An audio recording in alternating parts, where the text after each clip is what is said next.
Hello everybody. आज हम बात कर रहे हैं कि कोरोना वायरस और लॉकडाउन की वजह से देश में सिर्फ जान का नुकसान नहीं लेकिन इकोनॉमी का भी नुकसान हुआ है। दोस्तों, लॉकडाउन हमारे देश में पिछले 5 महीने से चल रहा है। जैसे ही लॉकडाउन स्टार्ट होने वाला था, उससे पहले हमारे देश का अनएम्प्लॉयमेंट रेट था 8.75%। जब लॉकडाउन स्टार्ट हुआ उसके नेक्स्ट मंथ हमारे देश का अनएम्प्लॉयमेंट रेट पहुंच गया 23% और उसके नेक्स्ट मंथ ये पहुंच गया 27% के आसपास। अप्रोक्सीमेटली 40 करोड़ लोग अनएम्प्लॉयड हो गए इंडिया में।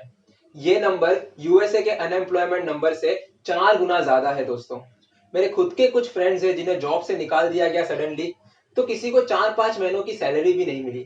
आप देख रहे होंगे कि आए दिन कंपनीज लोगों को काम से निकाल रही है।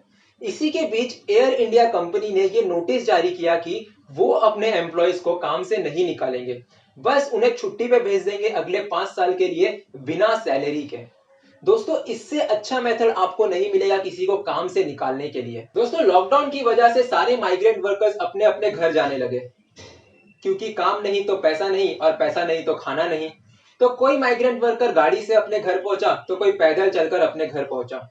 इसी के बीच एनडीटीवी के न्यूज रिपोर्टर ने जब माइग्रेंट वर्कर अमन से यह पूछा कि क्यों उनके जैसे लोग मुंबई आते हैं काम की तलाश में, तो अमन का यह जवाब था कि अगर यूपी में काम और पैसा मिल जाता तो मुंबई आने का सवाल ही नहीं उठता। शायद ऐसी ही कुछ कहानियां सुनकर यूपी के सीएम श्री आदित्यनाथ योगी जी ने मनरेगा के साथ मिलकर 51 लाख लोगों को काम दिलवाया और एक्स्ट्रा 10 लाख लोगों को काम देने की गारंटी भी दी। बट शायद सीएम साहब ये भूल गए कि सेंट्रल गवर्नमेंट अभी तक तो सिर्फ पेंडिंग वेजेस चुका रही है मनरेगा की। तो जो बंदा आज जॉब पे लगा है उसको सैलरी मिलने की गारंटी क्या है? चलिए दोस्तों, बात करते हैं मौजूदा हालात की। दोस्तों, अगर जुलाई का अनएम्प्लॉयमेंट रेट देखेंगे तो है 8.4% इस देश में। अब आप बोलोगे कि वाह, हालात सुधर रहे हैं, हम 27% से 8.4% पर आ गए। लेकिन दोस्तों, ऐसा नहीं है।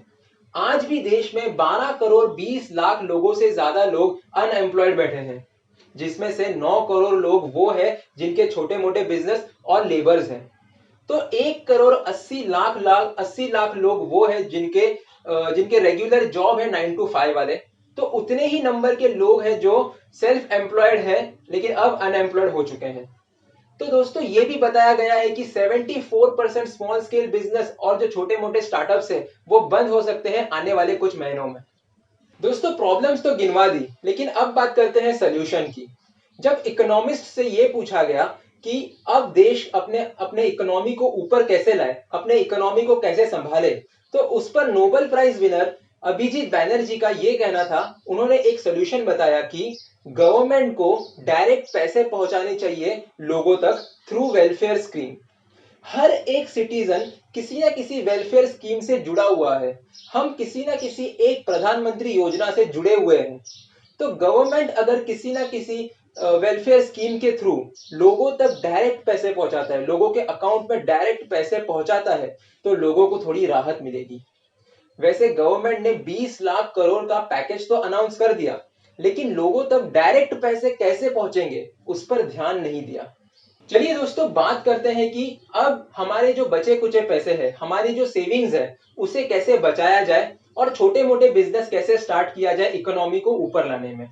तो इसी के ऊपर इंडिया टुडे के एडिटर अंशुमन तिवारी जी ने एक सोल्यूशन बताया कि इस वक्त हमारे देश को 1 रेट ऑफ जीएसटी टैक्स की जरूरत है। 1 रेट ऑफ जीएसटी टैक्स का क्या मतलब है, मैं आपको एक्सप्लेन करता हूं।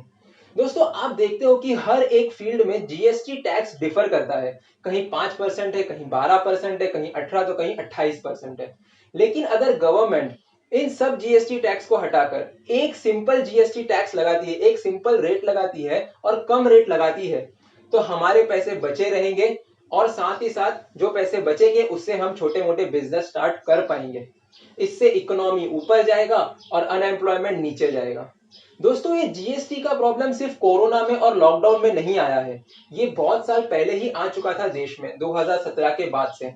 आपने नोटिस किया होगा कि जो स्मॉल स्केल इंडस्ट्रीज है या भले ही लार्ज स्केल इंडस्ट्री ले लो, जैसे कि ऑटो इंडस्ट्री या और भी अलग अलग इंडस्ट्रीज, जो आजकल अपने लोगों को, अपने एम्प्लॉयज को नौकरी से निकाल रही है पिछले 1-2 साल से। ऐसा क्यों हो रहा है दोस्तों? क्योंकि उन उन कंपनीज की जो बिजनेस मॉडल्स है वो जीएसटी के साथ में, जीएसटी टैक्स के साथ में एडजस्ट नहीं कर पा रही है। तो अगर अभी हमें हमारा इकोनॉमी बचाना है और इकोनॉमी को ऊपर लेकर जाना है और सेविंग्स बचानी है और छोटे मोटे बिजनेस स्टार्ट करने हैं, तो हमें one rate of GST tax लागू करना पड़ेगा दोस्तों। दोस्तों हमारा अगला और आखिरी पॉइंट ये है कि जो हमारा एम्प्लॉयमेंट है वो ऊपर वापस कैसे आएगा। तो उसके लिए दोस्तों गवर्नमेंट को हर एक सेक्टर में कंपनीज बढ़ानी पड़ेगी। अब ये कंपनीज कैसे बढ़ेगी दोस्तों? जब बाहर के लोग और बाहर की कंपनीज हमारे देश में इन्वेस्ट करेगी, हमारे जो स्टार्टअप्स है उसमें इन्वेस्ट करेगी, तो ऑटोमेटिकली हमारे जो एम्प्लॉयमेंट है वो ऊपर जाएगी।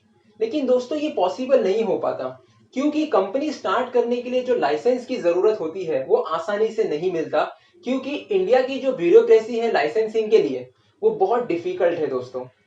तो अगर गवर्नमेंट जल्द से जल्द लाइसेंस इशू करती है, लाइसेंस अलाउ करती है उन कंपनीज के लिए जिनका इन्वेस्टमेंट कॉस्ट 1 करोड़ से 500 करोड़ के बीच में है, तो प्रोडक्शन जल्दी बढ़ेगा, कंपनी ज्यादा आएगी और एम्प्लॉयमेंट बढ़ेगी।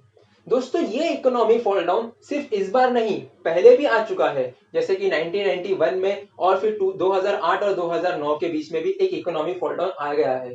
तब से ही ये देखा गया है कि दोस्तों जो भी सेक्टर में कंपनीज बढ़ी है उन सेक्टर में एम्प्लॉयमेंट ज्यादा आया है, क्योंकि कंपनीज बढ़ेगी तो कंपटीशन बढ़ेगा और कंपटीशन बढ़ेगा तो एम्प्लॉयमेंट बढ़ेगा दोस्तों। तो ये थे हमारे 3 सॉल्यूशन देश की इकोनॉमी को ऊपर लाने के लिए। पहला, लोगों तक डायरेक्ट पैसे पहुंचाए जाए। दूसरा, one rate of GST tax लागू कर दिया जाए। और तीसरा, नंबर ऑफ कंपनीज बढ़ाई जाए उन्हें लाइसेंस अलाउ करके। उम्मीद है आपको वीडियो पसंद आया होगा। अगर आपको वीडियो पसंद आया तो वीडियो को लाइक करें, शेयर करें और चैनल को सब्सक्राइब करें। Thank you so much.